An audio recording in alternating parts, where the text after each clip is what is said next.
Bismillahirrahmanirrahim. Assalamualaikum warahmatullahi wabarakatuh.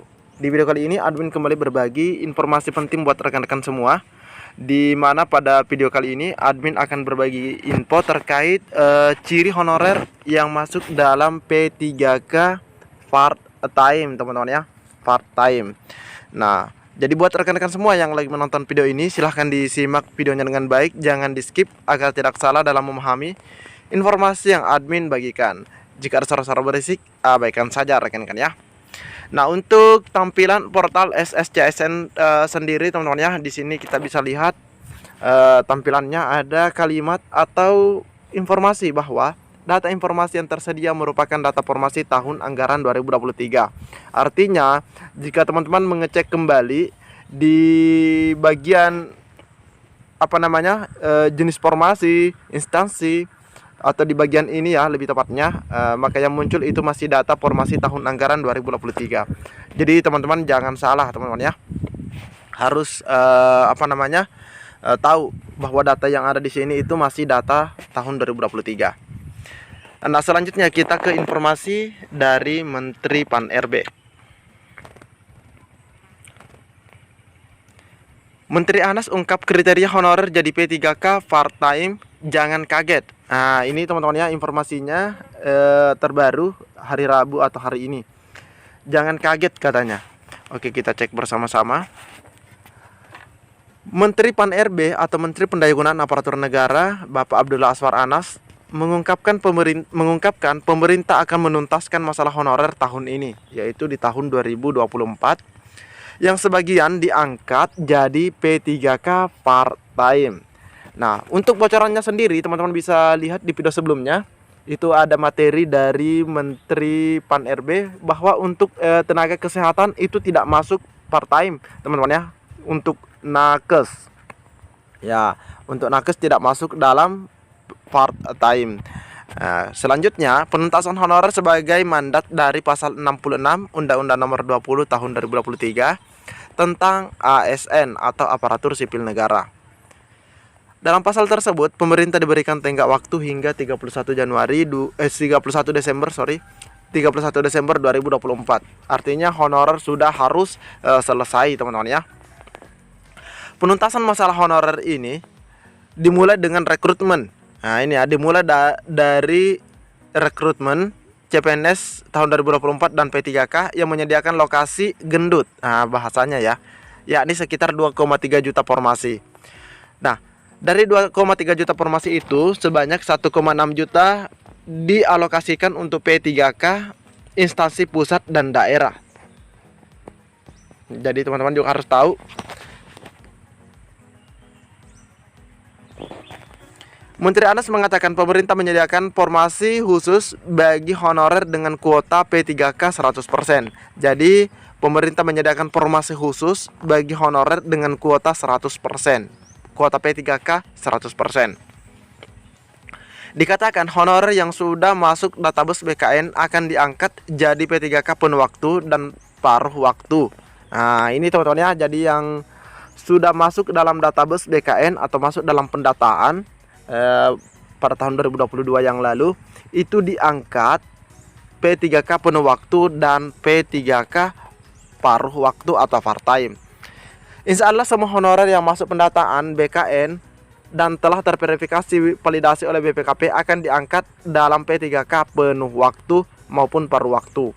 Intinya diangkat, teman-teman ya. Ini disampaikan langsung oleh Menteri Anas dalam rapat kerja dengan Komisi 2 DPR RI di Senayan pada 17 Januari pada hari Rabu, teman-teman ya.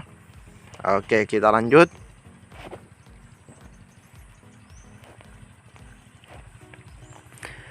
Dia membeberkan konsep mekanisme seleksi P3K 2024. Pertama, pemerintah memberikan formasi khusus bagi honorer untuk jalur P3K. Yang kedua, honorer yang melamar dan memenuhi lowongan formasi diangkat menjadi P3K penuh waktu atau full time. Jadi honorer yang melamar dan memenuhi lowongan formasi itu diangkatnya menjadi P3K penuh waktu. Honorer yang melamar tetapi tidak memenuhi lowongan formasi diangkat menjadi P3K paruh waktu.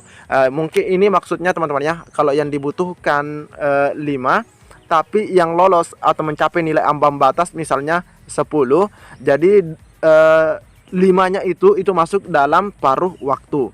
Nah, karena di sini kalimatnya bahwa tetapi honorer yang melamar tetapi tidak memenuhi lowongan formasi, diangkat menjadi P3K paruh waktu. Honorer yang diangkat P3K paruh waktu maupun paruh waktu harus memenuhi syarat administrasi dan sesuai kinerjanya, teman-teman ya. Untuk pengaturan P3K paruh waktu dan paruh waktu ini, Menteri Anas mengatakan akan dibuat kebijakan mekanisme seleksi khusus dengan Permenpan RB yang terbaru pastinya di tahun 2024 ini, teman-teman ya. Karena di tahun 2024 inilah ada istilah full dan part time. Nah, lebih lanjut mengenai P3K part time, teman-teman ya. Di sini informasinya juga masih di hari Rabu. Kabar terbaru PP Manajemen ASN, P3K part time solusi terakhir katanya. Berikut ini kabar terbaru peraturan pemerintah atau PP Manajemen ASN sebagai turunan Undang-Undang Nomor 20 Tahun 2023 yang digadang-gadang akan mengatur segala hal teknis pengangkatan honorer jadi P3K. Diketahui sejak awal PP Manajemen ASN disebut-sebut bakal mengatur kriteria honorer apa saja yang akan diangkat jadi P3K penuh waktu dan siapa saja yang akan mendapat tiket P3K part-time. PP Manajemen ASN awalnya juga disebut-sebut bakal mengatur sistem penggajian P3K part-time, berapa gaji mereka, dan memastikan sumber alokasi anggaran untuk gajinya. Hingga saat ini perumusan RPP Manajemen ASN masih berlangsung dan terus dikebut. Pada hari Rabu,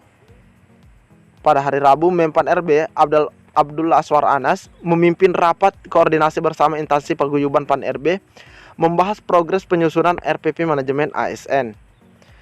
Tim perumus RPP Manajemen ASN berdiskusi intensif terkait topik ini untuk mempercepat dan memperkuat perumusan RPP Manajemen ASN yang menjadi aturan turunan dari Undang-Undang Nomor 20 Tahun 2023 tentang ASN. Hanya saja rapat kali ini fokus mengenai percepatan pembangunan kompetensi ASN yang menjadi salah satu agenda transformasi dalam Undang-Undang ASN.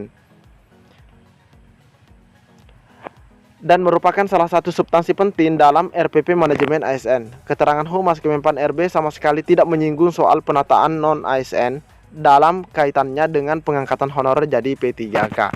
Jadi pada intinya teman-teman ya, bahwa P3K part-time itu tetap ada, namun yang masuk dalam P3K part-time adalah non-ASN atau honorer nantinya yang tidak memenuhi lowongan, formasi lowongan yang disediakan, teman-teman ya.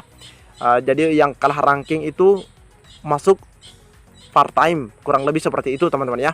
Namun untuk lebih jelasnya kita menunggu dari RPP Manajemen ASN ini rampung dan dipublikasikan, karena ini harus secepatnya, teman-teman ya. Oke, mungkin cukup sampai di sini informasi yang dapat admin bagikan di video kali ini.